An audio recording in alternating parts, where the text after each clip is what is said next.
Hello YouTube, this is Sneeuwolf. Welcome for part 2 of my laptop build.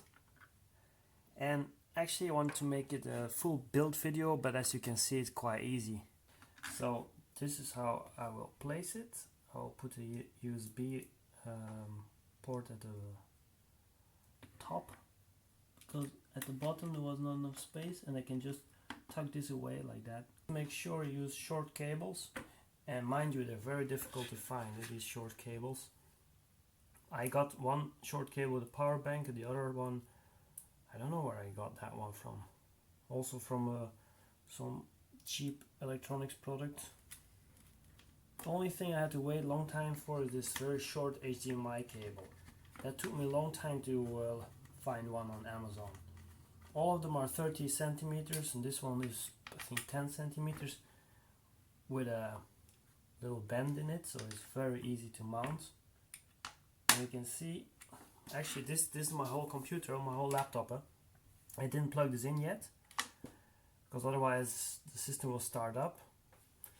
But what I did is, as you can hear, I mounted this one with Velcro, which is very easy, because if you need a power bank for another project or you want to charge something else, you still can use it. This, as I said, you can tuck it away. Yeah, the only thing missing is the little keyboard. Voila! Project finished. Now, not really, because you can adjust this to a touch screen, which I didn't do. I did tilt the screen, because normally this connection is at the top. With the configuration file from your Raspberry Pi, you can turn it around 180 degrees. That's what I did. This one is perfect for using the computer itself. You can select everything, drop down menus, everything will work. But the first time it starts up, you need to select Bluetooth. This one won't pair by itself. You need to select Bluetooth, and then you can pair it to the computer. To do that, touch the button Bluetooth. You need a mouse. This one is a rather big one. I thought they were smaller, but look, it can fit, or better yet, it will fit here. Otherwise it will give some issues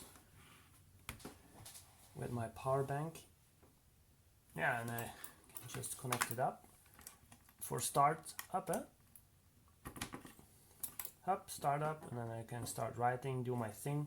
Now the only thing left to do is to attach a little system here, so I can keep it open like this, and also add an extra hinge, because this is quite heavy, this setup. So I'll lock it, something that I can lock here in 3 positions, and I can start using it. Now if you start a project like this, be very careful, and you need to measure up all the things you want to use for the project. I mean, the Pi, obviously, you need to find a small keyboard, you need a small power bank, which is powerful enough, with 2 USB ports and an on-off switch, and a small screen. That's it for now. In my 3rd video I will show you how it works.